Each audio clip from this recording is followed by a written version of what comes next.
How do you go from being the baddest man on the planet to barely being able to walk? From revolutionizing in an entire sport to paying the ultimate price with your body? This is the story of Mark, the Godfather of ground and pound, Coleman. How he changed fighting forever and how it changed him. Alright, so let me set the stage for you. If you have ever watched a wrestler turned MMA fighter pin someone to the ground and just absolutely smash their face into the canvas, you have Mark Coleman to thank for that. Ground and pound? Well, that's his baby. You were the one who came up with the idea of ground and pound and the term, probably the first to ever use that term. It's your term. Well, I did. You trademark it? Well, I should have. Big time. Would have been the best term in the history of MMA. Yeah, well, I said, well, I'm going to take his ass to the fucking ground. I'm going to pound the goddamn shit out of him. I said that right on TV. they cut me off because they knew I was hammered. I said, I promise I won't be. He's the guy who showed everyone that, yeah, you could be a jiu-jitsu wizard or a karate master, but if someone is sitting on top of you dropping bombs, it doesn't matter how many black belts you've got. It's game over. But here's the thing about the pioneer. The first one through the door is always the one who takes the most damage. And Mark Coleman, man, did he pay for it. His career was like watching a car chase in an action movie. High speed, thrilling as hell, but you know there's gonna be a crash. This guy was a freak athlete, Olympic wrestler, NCAA champ, just an absolute tank of a man. But what makes his story so crazy is that his success in MMA didn't come from playing it safe. No, he was all in full throttle. He invented a style that made him a legend, but it also wrecked his body. And we're gonna unpack all of that from the insane highs to the brutal lows. So how does a man go from being called the Godfather of ground and pound to undergoing hip replacements and struggling with day-to-day life? Well, that's what we're gonna dive into today. And trust me, this story is as brutal and inspiring as the sport that he helped shape. Before he became an MMA legend, Mark Coleman was already a force of nature. Wrestling wasn't just his foundation, it was his obsession. This guy grew up in a world where toughness wasn't optional. You earned respect by showing up, grinding, and breaking your opponent's will. And Coleman, well, he thrived in that environment. Let's rewind to the early days. Coleman grew up in Fremont, Ohio, a small blue-collar town where sports were the way out. He wasn't born with a silver spoon, he was born with grit. Wrestling became his outlet. By the time he hit high school, it was clear this dude was different. Stronger, faster, meaner. The kind of athlete who could dominate any sport, but picked wrestling because it let him impose his will on another human being. In college, he didn't just wrestle, he annihilated. At Miami University of Ohio, he was an All-American, and then he transferred to Ohio State, where he hit his stride. In 1988, he became the NCAA national champion in the heavyweight division. That's right, Mark Coleman was the top collegiate heavyweight wrestler in the entire country. Just imagine being the poor dude who had to face that monster in the finals. And if you think it stops there, hold up, because this man had Olympic dreams. After college, Coleman set his sights on the international stage. He made the U.S. Olympic wrestling team and competed in freestyle wrestling at the 1992 Summer Olympics in Barcelona. Look, making it to the Olympics is like being in the 1% of the 1%. That is some next level dedication. He didn't win gold, but just getting there cemented his place among the elite. But here's the thing about wrestling in the early 90s. It didn't exactly pay the bills. Yeah, you'd get a pat on the back in some respect, but respect doesn't pay the bills. So after the Olympics, Coleman was at a crossroads. He loved wrestling, but what was next? He wasn't about to sit in an office and push papers. And that is when fate stepped in. In 1993, the first UFC event happened. No gloves, no rules, no weight classes. It was absolute chaos. Fighters were stepping into the Octagon to prove which martial art was the most effective. Karate guys versus jiu-jitsu guys, boxers versus sumo wrestlers. It was wild. And Coleman? He was watching it thinking, man, if I got my hands on these dudes, it'd be over. So in 1996, Coleman decided to take the plunge into this strange, brutal new world of MMA. And here's the thing, he didn't come into it as some wrestler trying to dabble in fighting. No, he came in with a chip on his shoulder and the mindset of a predator. He was about to show the world what a wrestler could really do. You have to understand, Mark Coleman wasn't your average wrestler. He was an absolute specimen. This guy was built like a tank, but he moved like an athlete half his size. He had insane strength, raw power, and cardio for days. His opponents weren't just facing a fighter, they were facing a bulldozer. When Coleman entered the UFC in 1996, it was like a bomb went off in the fight world. This wasn't the slick, polished UFC that you know today. It was raw, bare bones. The rules were still being figured out, and fighters came in with wildly different styles. Coleman didn't care. He was there to do one thing: win. And he had the perfect tool to do it: his wrestling. In his first tournament, Coleman introduced something the MMA world had never seen before: ground and pound. It was simple, but devastating. Take down your opponent, pin them to the mat, and start hammering away until they either tap or get knocked out. That's why they called him the Hammer. It wasn't flashy, but man, did it work. Coleman stormed through UFC 10 like a wrecking ball, winning the whole tournament. But he wasn't done. He came back at UFC 11 and did it again. Back-to-back tournament wins. He was unstoppable, and the fans loved it. This wasn't some point-scoring chess match. This was a guy who walked into the Octagon, ragdolled his opponents, and then beat them into submission. Coleman wasn't just winning tournaments, he was simultaneously revolutionizing the sport. Wrestling wasn't considered sexy in MMA back then. It was all about striking or submissions. But Coleman showed that if you had the conditioning, the power, and the technique, wrestling could dominate. He turned the Octagon into his personal wrestling mat, and nobody could stop him. By the time he won the first ever UFC Heavyweight Championship in 1997, Coleman wasn't just a wrestler turned MMA fighter. He was a pioneer in the truest sense. The Godfather of ground and pound. A guy who made it clear that if you didn't know how to wrestle, you had no business stepping into the Octagon.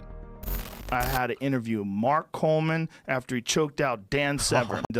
Mark Coleman was so fired up, man, because he had just won the heavyweight title. It's fucking jacked. And he was fucking pumped up, and he was the king of the world back then. Mark the Hammer Coleman changed the fucking game because he was like a real world-class wrestler, taking dudes down and just smashing them. I had to interview him the first time I had to interview anybody. And he had no idea who I was, but I asked respectful questions and then gave him an opportunity to express himself, and then it worked out. Now think about this. The UFC is full of wrestlers now. It is one of the most dominant styles in the sport. But back in Coleman's day, he was the trailblazer. Every wrestler turned MMA fighter you see today owes something to him. Now, UFC 10 wasn't Coleman's first fight, but it was the moment where he put the entire sport on notice. Back then, most fighters came into the Octagon with a single style: karate, boxing, jiu-jitsu. But Coleman brought something new. He wasn't trying to stand and trade punches. He wasn't looking to submit anyone. He was there to maul people, and he had the perfect weapon: ground and pound. Ground and pound wasn't just a technique for Coleman, it was a strategy, a mindset. Get the takedown, control your opponent, and then turn their face into mush. It was brutal, efficient, and incredibly effective. And the thing is, nobody knew how to stop it. His first fight in UFC 10 lasted less than 3 minutes. His opponent? A striker who had no idea how to defend against a wrestler like Coleman. One takedown, and it was game over. This wasn't just a win, it was a statement. But Coleman wasn't done. In the second round, Coleman faced Gary Goodridge, a guy built like a tank with hands that could knock your head into the cheap seat. On paper, it was a classic striker versus grappler matchup. But in reality, it was another clinic in ground and pound. Goodridge never stood a chance. Coleman's wrestling was just too good. His ground control too suffocating. He moved like a man possessed, smothering Goodridge and unleashing hell from top position. 2 fights, 2 finishes, and Coleman hadn't even broken a sweat. And then came the final, Mark Coleman versus Don Frye. Now, Frye was no slouch. He was a tough, gritty fighter with an iron chin and a knack for brawling. But Coleman didn't care. He was on a mission. Coleman's wrestling was on full display here. Frye tried to fight it, but there was no stopping the hammer. Once Coleman got on top, it was a wrap. He pounded Frye until the ref had to call it. And just like that, Coleman became the UFC 10 tournament champion. Next up came UFC 12. This time it wasn't a tournament, it was a title fight. Coleman faced Dan Severn for the first ever UFC heavyweight championship. Now, Severn was a legend in his own right, but Coleman made him look like an amateur. He took Severn down and forced him to tap with a scarf hold. And with that win, Coleman became the first UFC heavyweight champion in history. I became the first ever UFC heavyweight champion. Quite an honor. Now, ground and pound did not come out of nowhere. Coleman didn't wake up one day and decide to start smashing people on the mat. It was a style that was born out of necessity. He knew he wasn't going to outstrike the boxers or out-grapple the jiu-jitsu guys. But what he could do better than anyone was control his opponent and rain down punishment. Simple, sure, but it took a guy like Coleman to make it effective. His wrestling background gave him an edge, as he could take anyone down, and once he got on top, his raw strength and endurance did the rest. It wasn't just ground and pound, it was controlled violence. You want to know how big of an impact Mark Coleman had on MMA? Just look at the sport today. Wrestlers dominate the UFC, and ground and pound is one of the most effective tools in the game. Khabib, John Jones, Daniel Cormier, they all use it. But back in the 90s, nobody knew what to do against it. Coleman set the blueprint. By the late 90s, Mark Coleman had already made his mark in the UFC. But as the sport evolved, so did the competition. After a few tough losses in the Octagon, Coleman decided to take his talents to Japan and join the legendary Pride Fighting Championships. Pride wasn't just a fight promotion, it was a spectacle. Packed stadiums, crazy matchups, and some of the toughest fighters on the planet. And Coleman, he fit right in. And Pride's rules, well, they were different. Soccer kicks, knees to the head of a grounded opponent. This wasn't the UFC anymore. For a wrestler like Coleman, these rules were both a blessing and a curse. His takedowns could lead to devastating knees and kicks. But if he failed, he was the one eating those shots. Pride was a whole different beast. It wasn't just about winning, it was about putting on a show. And Coleman knew how to do both. But let's not sugarcoat it, Pride had some absolute killers on its roster. Fedor Emelianenko, Antonio Rodrigo Nogueira, Mirko Krokop. These guys weren't just tough, they were legends in the making, and Coleman went to war with them. Coleman's biggest moment in Pride came in 2000, during the first ever Pride Grand Prix. And in that tournament, Coleman faced Igor Vovchanchin, a fighter so feared for his striking that they called him Ice Cold. Igor had knocked out 27 opponents before facing Coleman. But what happened? Coleman ragdolled him, took him down, controlled him, and finished him with brutal knees to the head. It wasn't just a victory, it was a statement about what wrestling could do to even the most dangerous strikers. This was a single night tournament with some of the best fighters in the world. It was grueling, it was chaotic, and it was perfect for someone like Coleman. He stormed through the tournament, taking out the heavy hitters and winning the whole thing. By the end of the night, he was holding a giant trophy and a fat check, and he'd solidified his place as one of the best heavyweights in the world.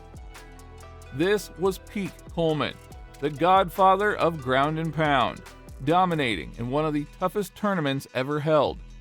But while the wins were big, the toll on his body was even bigger. Coleman even got a chance to run it back with Don Frye in Pride. Remember their UFC war? Well, this time was different. The sport had evolved, and both men weren't the same fighters they once were. But Coleman showed that he still could go, even if the outcome wasn't quite what he wanted. By the early 2000s, Coleman's style was starting to show its age. The sport was evolving. Fighters weren't just specialists anymore, they were hybrids. wrestlers who could strike, strikers who could grapple. Coleman's ground and pound was still dangerous, but the newer generation of fighters knew how to defend against it. And for a guy like Coleman, whose style relied so much on raw strength and conditioning, aging was like a slow poison for this fighting career. Then came the Fedor fights, the first one at Pride 32. That was a wake-up call. Fedor wasn't just another opponent, he was the evolution of MMA. A Russian with wrestling as good as Coleman's, but with striking that could knock you out from anywhere. Coleman gave it everything, but Fedor caught him in an armbar. The rematch at Pride 34?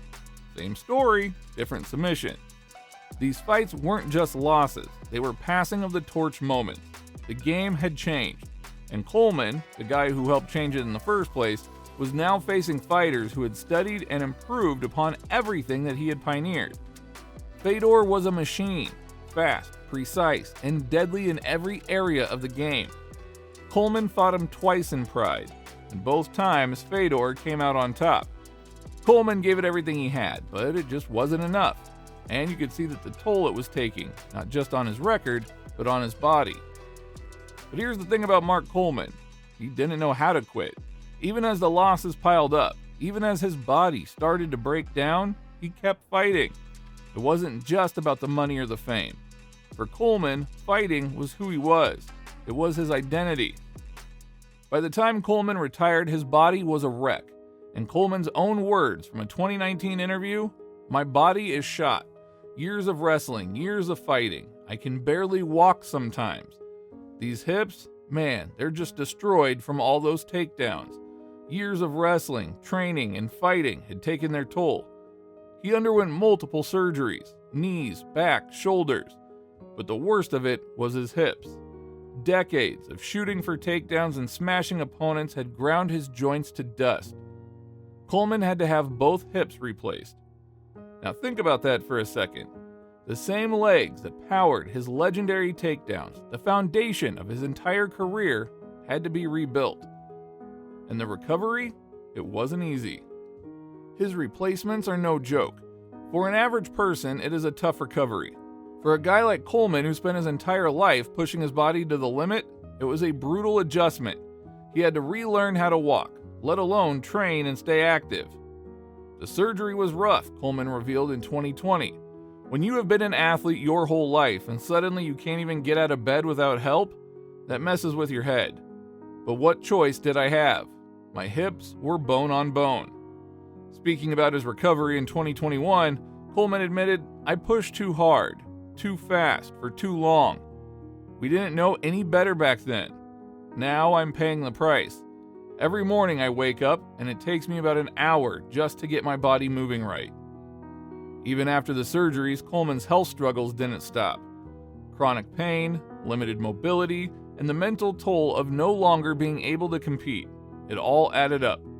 He battled depression, financial stress, and the harsh reality that his body would never be the same. Before Coleman, many viewed MMA as a battle of striking or submissions, but he showed how control and relentless strikes from the top position could render even the most skilled opponents defenseless. This strategy laid the groundwork for future fighters, particularly wrestlers like Khabib Nurmagomedov, Daniel Cormier, and Cain Velasquez. Khabib's dominance in the lightweight division, characterized by his ability to pin opponents against the cage and unleash devastating strikes, is a modern evolution of Coleman's blueprint.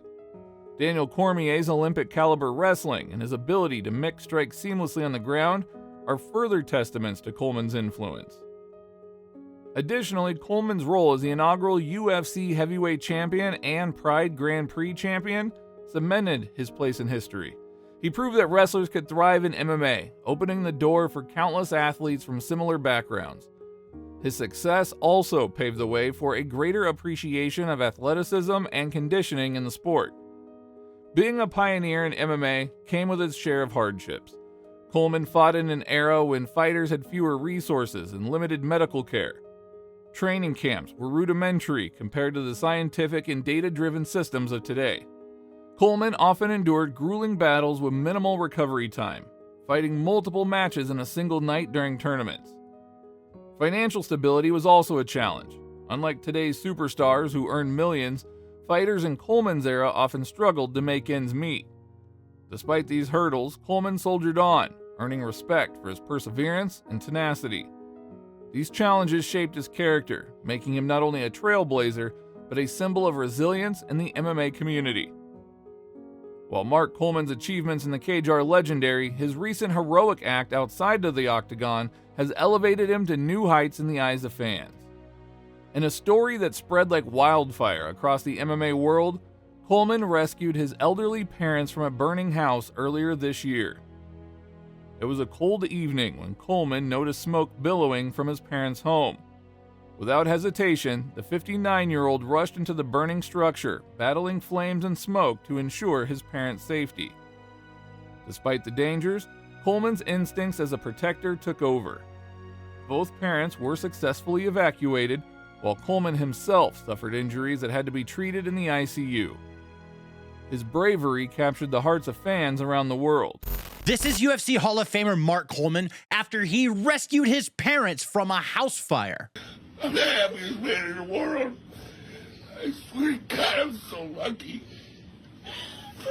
I can't believe my parents are alive. I had to make the decision once, because I got out of my room and went to the door, and it was already horrible. I couldn't breathe. I almost had to go outside. And I went back and got him. I can't believe it. Social media erupted with praise for Coleman, with fellow fighters, fans, and even UFC President Dana White commending his actions. For many, this act of courage encapsulated what Coleman has always represented: a fighter, not just in the ring, but in life. His selflessness resonated deeply with fans who had followed his career for decades. He's one of the nicest guys in the world. He's a legend in the sport. He just saved, his parents from a burning building and went back in and tried to get the dog, and could have died.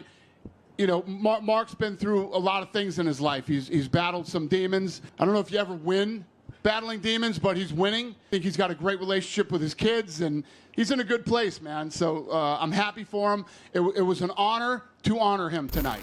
What made this moment even more poignant was Coleman's vulnerability.